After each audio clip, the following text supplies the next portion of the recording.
ചാരന്മാർ തിരിച്ചെത്തിയോ? ചൂതാട്ട സ്ഥലത്തും മദ്യശാലകളിലും കയറിയിറങ്ങിയ ഒരു ധൂർത്തൻ മൻസൂറിനെ പറ്റി ആളുകൾക്കറിയാം. കണ്ടുപിടിച്ചില്ലേ? ആ കൊള്ളരുതാത്തവൻ എവിടാണെന്ന് ആർക്കും വിവരമില്ല.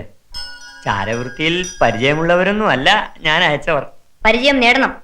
ചാരന്മാർ ഭരണാധികാരിയുടെ സ്വകാര്യ കണ്ണുകളാണ്. ആ തള്ള മഹാസൂത്രക്കാരി. പക്ഷേ ഒടുവിൽ നമുക്ക് പിടികിട്ടി. കൊണ്ടുവരൂ.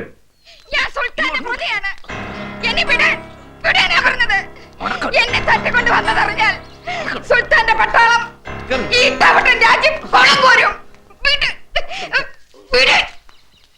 ചെറുക്കനെ കെട്ടടിക്കാൻ പറ. തല നാവരീന് അത് ഞങ്ങളുടെ മഹാമന്ത്രിയാ.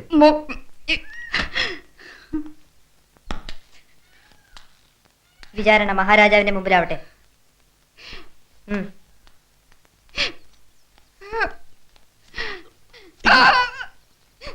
എവിടെയാ വിചാരണ? ഇതേതാ രാജ്യം? വിചാരണയിൽ ഇതും കൂടി ഇരുന്നോട്ടാണ്.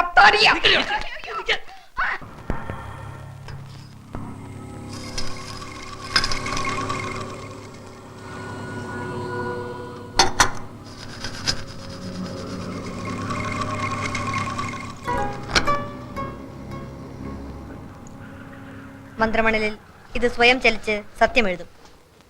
എനിക്കത് വായിക്കാൻ കഴിയും. സംഭവങ്ങൾ കാണാനും കേൾക്കാനും കഴിയും. ഇവർ ഹീനമായ ഒരു കുറ്റം ചെയ്തിട്ടുണ്ട്.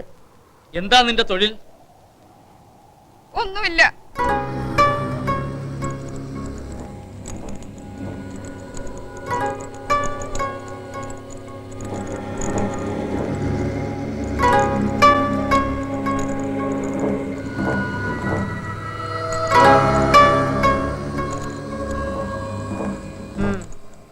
അത്തറും സുറമയും മറ്റും നടന്ന് വിൽക്കലാണ് ഇവരുടെ തൊഴിൽ. ശരിയല്ലേ?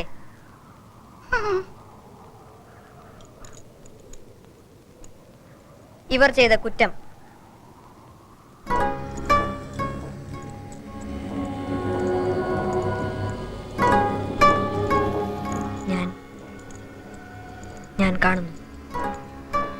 ഞാൻ കാണുന്നു. ഒരു രാത്രി ഒരു അടിമക്കച്ചവടക്കാരന്റെ കോട്ട. ഒരു ജനവാതിൽ തുറക്കുന്നു. ഒരു പാവം പെൺകുട്ടി. രക്ഷപ്പെടാൻ വഴി കണ്ട ആഹ്ലാദം. ഒരു കുതിരപ്പുറത്ത് രക്ഷപ്പെടുത്താനുള്ള ആള് വരുമെന്ന് അവളോട് പറഞ്ഞിരുന്നു. കുതിരപ്പുറത്ത് ആള് വരുന്നു. അവൾ ചാടുന്നു. രക്ഷപ്പെട്ടു എന്ന് വിചാരിച്ച് അവൾ ആശ്വസിക്കുമ്പോൾ മനസ്സിലാവുന്നു വന്നത് തന്റെ ചങ്ങാതിയല്ല, ഒരു കൊള്ളക്കാരനാണെന്ന്. ആ പെൺകുട്ടിയെ വഞ്ചിച്ച് കൊള്ളക്കാരന് വിറ്റത് നിങ്ങളല്ലേ? സത്യം പറ. അല്ല അല്ല, അവൾക്ക് ഞാൻ ഒരു ദ്രോഹം ചെയ്യില്ല. ഞാൻ ഒരു തെറ്റും ചെയ്തിട്ടില്ല. എന്നെ വിശ്വസിക്കണേ. മന്ത്രമണലിൽ കാണുന്നത് തെറ്റാറില്ല. പറഞ്ഞതൊക്കെ സത്യമാണ്. പക്ഷേ ഇതെല്ലാരും ഒന്ന് കേൾക്കണം. കൃത്യസമയത്ത് പോകാൻ ഞാൻ ആ ഗുണം പിടിക്കാത്ത ചെറുക്കനോട് പറഞ്ഞതാണ്. വീഞ്ഞും കുടിച്ച് അവൻ സത്രത്തിൽ കിടന്ന് ഉറങ്ങിപ്പോയി. ഞാൻ അവിടെ ചെന്ന് അന്വേഷിച്ചു. സത്ര ഉടമ സാക്ഷി പറയാൻ തയ്യാറാണ്. എന്റെ തെറ്റല്ല.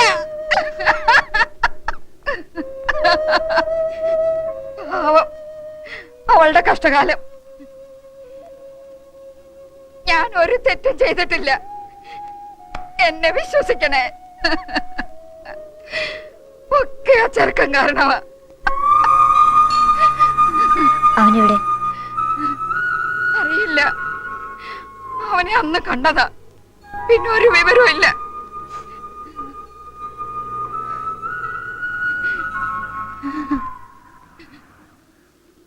കൂടുതൽ ചോദ്യം ചെയ്യേണ്ടതുണ്ട്.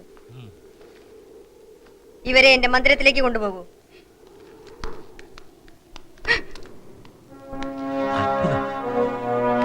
ഈ മന്ത്രമണൽ ശരിക്കും ഒരു അത്ഭുതം തന്നെ. ഒരു മഹാസിദ്ധന്റെ ഉപദേശമാണ്.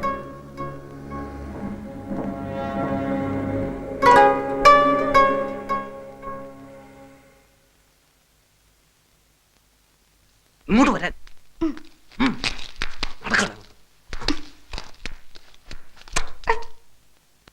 തള്ള മഹാതന്ത്രക്കാരിയാണ്. അക്രമം കാണിക്കാൻ മടിക്കില്ല. ആവശ്യം വരുമ്പോ വിളിക്കാം. പുറത്ത് കാത്തു നിന്നാ മതി.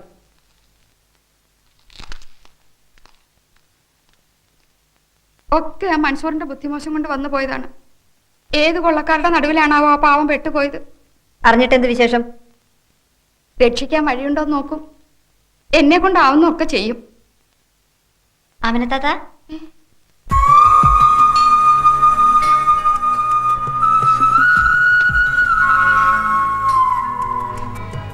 എന്റെ ദേവോളെ, എത്ര കാവൽക്കാരുണ്ട്.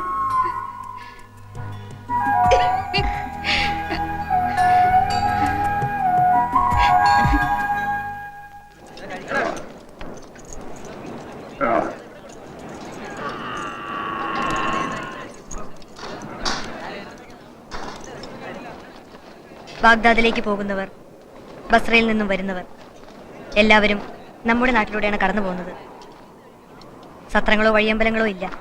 ഭക്ഷണം കഴിച്ചു പോകട്ടെ. വിശക്കുന്നവൻ ആഹാരം കൊടുക്കുന്നത് പോലെ പുണ്യം മറ്റൊന്നില്ല.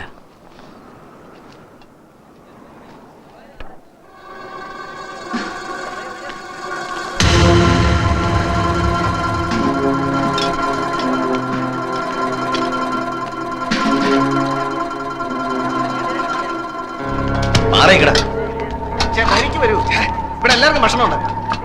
എന്താ ഒരു മര്യാദ ഇല്ലാതെ? കഴിക്കാൻ ആഹാരം വെച്ചിരിക്കും. മാറി നിൽക്കടാ, മാറി നിൽക്കടാ. ഞങ്ങൾ എടുത്തു തരാം.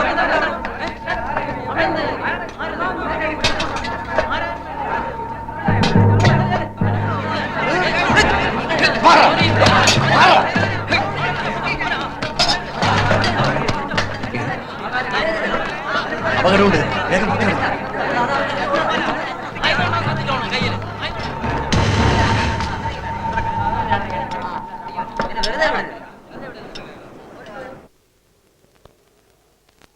നീ ആരാണ്? ഇവരാര്? എന്താണ് നിന്റെ തൊഴിൽ? എവിടെ നിന്ന് വരുന്നു?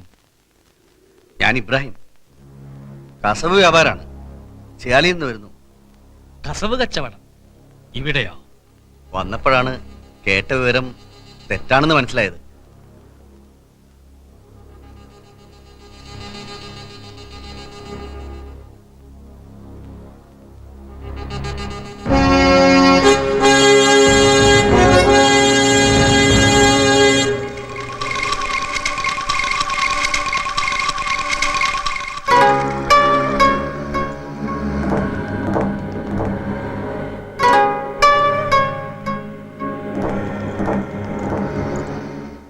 പ്രഭു, ഇവൻ പറഞ്ഞത് വെറും കളവാണ്.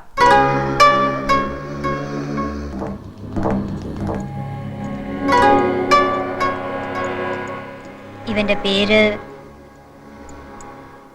ജവാൻ. ഒരു കൊള്ളക്കൂട്ടത്തിന്റെ തലവനാണ്. കൊള്ളയടിക്കാൻ പറ്റിയ സ്ഥലങ്ങൾ നോക്കി വെക്കാനാണ് ഇവൻ ഈ രാജ്യത്ത് വന്നത്.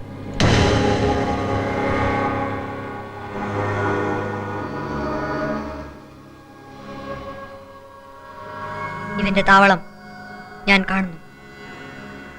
അവിടെ ക്രൂരമുഖമുള്ള ഒരു സ്ത്രീയെ ഞാൻ കാണുന്നു. കളവ് മുതലുകൾ കാണുന്നു. മന്ത്രമണൽ പറയുന്നത് ശരിയല്ലേ? സത്യം പറഞ്ഞില്ലെങ്കിൽ വേറെയും ശിക്ഷയുണ്ട്.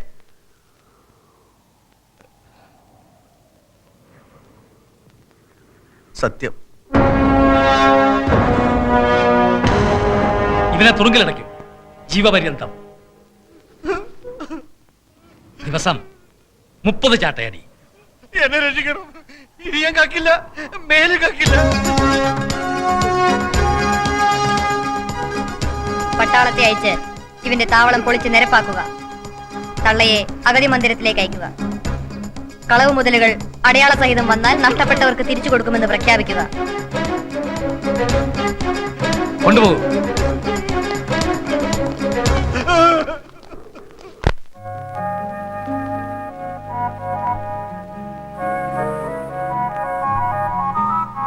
രാജകുമാരി ഇങ്ങോട്ട് എഴുന്നള്ളുന്നു. രാജകുമാരി ഇങ്ങോട്ട് എഴുന്നള്ളുന്നു. എന്തെങ്കിലും പറഞ്ഞ് ഒഴിവാക്കൂ. വേഗം അകത്തേക്ക് വിടരുത്.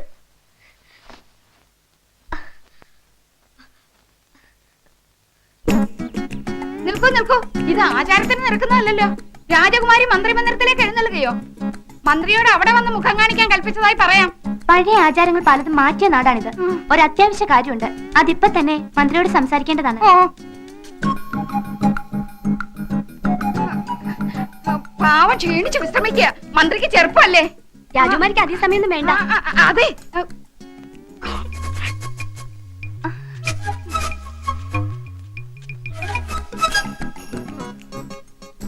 മന്ത്രമണൽ വായിക്കുന്ന വിദ്യ രാജകുമാരിക്ക് പഠിക്കണം എന്ന് ആഗ്രഹം. അത് പ്രയാസം. 10 വയസ്സ് തൊട്ട് പഠിക്കാൻ തുടങ്ങിയതാണ് ഞാൻ. ജപം, വ്രതം, ധ്യാനം, 9 കൊല്ലത്തെ അഭ്യാസം. ഇനിയും പൂർത്തിയായി എന്ന് പറഞ്ഞുകൂടാ. എന്നാലും പഠിക്കണമെന്ന് രാജകുമാരി. മറ്റൊരാളെ പഠിപ്പിക്കാൻ ഗുരുവായ മഹാസിദ്ധന്റെ അനുവാദം വേണമല്ലോ.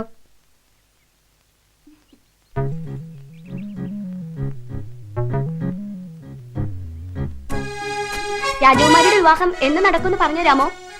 കൊട്ടാരത്തിൽ പലർക്കും അറിയാൻ ആഗ്രഹമാണ്. രാജകുമാരി മറുപടിക്ക് കാത്തു നിൽക്കുന്നു. വിവാഹയോഗം അടുത്തൊന്നും ഞാൻ കാണുന്നില്ല.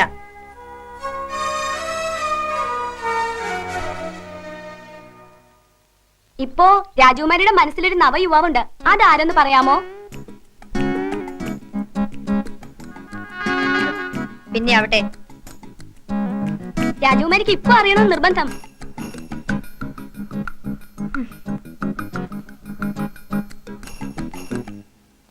ഊരും പേരും അറിയാത്തവൻ.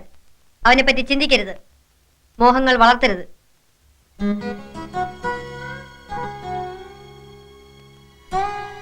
പിന്നീട് രാജകുമാരിക്ക് ദുഃഖിക്കേണ്ടി വരും. ഇതൊരു മുന്നറിയിപ്പാണ് എന്ന് മന്ത്രമണൽ പറയുന്നു.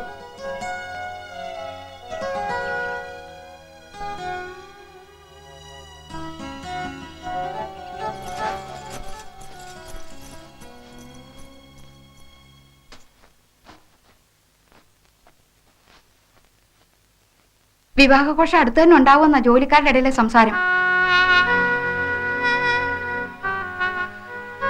എനിക്ക് വയ്യ.